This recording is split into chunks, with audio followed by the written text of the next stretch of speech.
जिनका जो political injection होता है ना, तो इंजेक्शन जब दिया जाता है तो आह निकलता है, लेकिन जनता बाह बोलती है। तो स्वाभाविक है जो हमारे विरोधी पक्ष के लोग हैं, इनके पॉलिटिकल और जुडिशियल इंजेक्शन से परेशान और तड़प जाते हैं, तो चिंता तो स्वाभाविक है। नमस्कार, मेरा नाम आलोक है। आप लाइव स्ट्रीम देख रहे हैं। इस वक्त जेडीयू के मुख्य प्रवक्ता नीरज कुमार हमारे साथ हैं। आज चर्चा होगी जेडीयू के राष्ट्रीय अध्यक्ष ललन सिंह के ऊपर। जेडीयू के राष्ट्रीय अध्यक्ष बनाए गए हैं नीतीश कुमार ने, जो मास्टर स्ट्रोक खेला है। कहीं ना कहीं सवर्णों का जो कुछ नाराजगी भी थी, कुछ गुस्सा भी था, वो दूर हो गया होगा।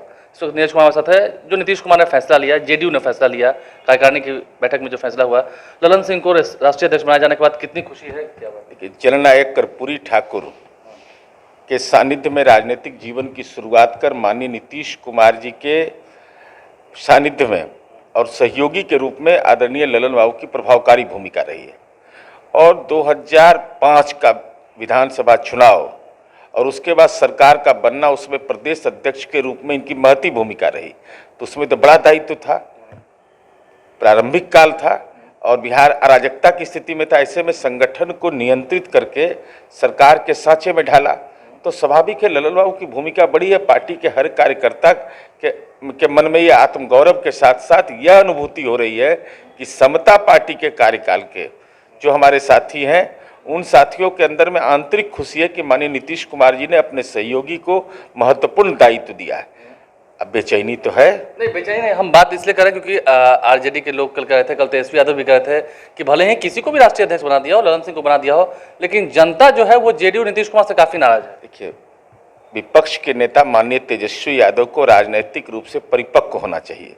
कम से कम दूसरे दल के आंतरिक सांगठनिक मामले में मंतव्य देने से बचना चाहिए।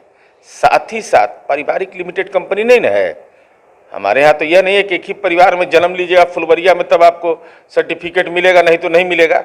हमारे यहाँ डेमोक्रेटिक पार्टी है। हाँ, परेशानी है कि ललन बाबू एक ऐसी शख्सियत है जिनका जो पॉलिटिकल इंजेक्शन होता है ना, तो इंजेक्शन जब दिया जाता है तो आह निकलता है, लेकिन जनता बाह बोलती है।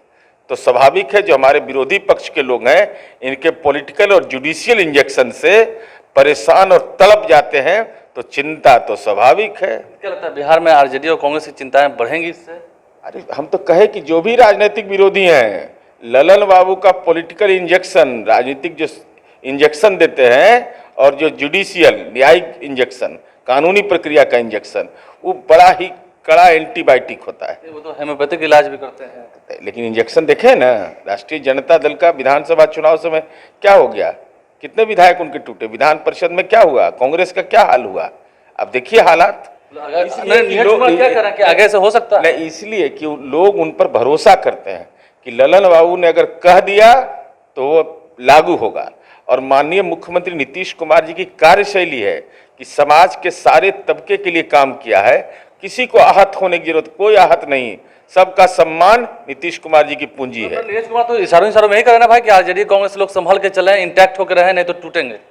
अरे इंटैक्ट क्या होगा? देखिए, पारिवारिक लिमिटेड कंपनी में नहीं चल सकता है राजनीति में, ये स्वाभाविक है। ललन बाबू एक ऐसी शख्सियत है कि कोई प्यार करे या घृणा करे, घृणा कोई इनकार नहीं कर सकता है। और माननीय नीतीश कुमार जी के काम की पूंजी है, उस काम की पूंजी को और सांगठनिक ढांचे में ढाल कर करके उसका व्यापक विस्तार होगा। एक तरफ ललन सिंह है, सामने में अब तेजस्वी यादव ही होंगे।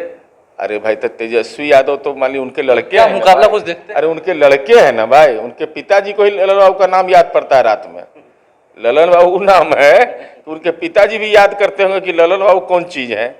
तो स्वाभाविक रूप से, और ललन बाबू राजनीतिक जो वातावरण है उसमें हम समझते हैं कि संगठन और सरकार की जो भूमिका है और पार्टी का अन्य प्रदेश में विस्तार है, उसका विस्तारीकरण की दिशा में भी ठोस प्रयास करें। और बढ़ेगी, जनाधार बढ़ेगा। बिल्कुल, जनाधार बढ़ेगा। देखिए, तात्कालिक कारण से अब विपक्ष के नेता बोलते हैं तो हम तो बोलना नहीं चाहते हैं। आप बताइए कि लोकसभा जो सबसे बड़ी पंचायत है, वहाँ उनका एक सदस्य नहीं है, तो जेड ग्रेड पार्टी है। और 80 से कहाँ पहुँचे, अपने बारे में तो कभी नहीं बोलते हैं। तो स्वाभाविक है जिसकी जैसी मंशा रहेगी, लेकिन इतना तय है कि आदरणीय ललन बाबू के राष्ट्रीय अध्यक्ष बनने से पार्टी के कार्यकर्ताओं में उत्साह, विरोधियों में बेचैनी, और बेचैनी का इलाज है जनता की अदालत में नीतीश कुमार के द्वारा किए गए काम को ले जाएंगे और तर्कपूर्ण तरीके से अपनी बात को रखेंगे।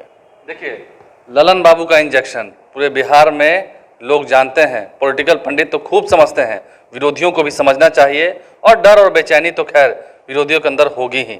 ये बातें नीरज कुमार भी कह रहे हैं। देखते हैं आने वाले दिनों में ललन सिंह को राष्ट्रीय अध्यक्ष बनाया गया है, जेडीयू के अंदर उत्साह का माहौल है, जोश का माहौल है, कार्यकर्ता भी खुशी हैं, लेकिन अब विरोधियों पर आने वाले समय में क्या गाज गिरेगी, इस पर सस्पेंस बरकरार है। हमारे चैनल को सब्सक्राइब कर लें, साथ साथ फेसबुक पेज भी लाइक करें। इसके अलावा ट्विटर हैंडल पर लाइव को फॉलो करें। धन्यवाद।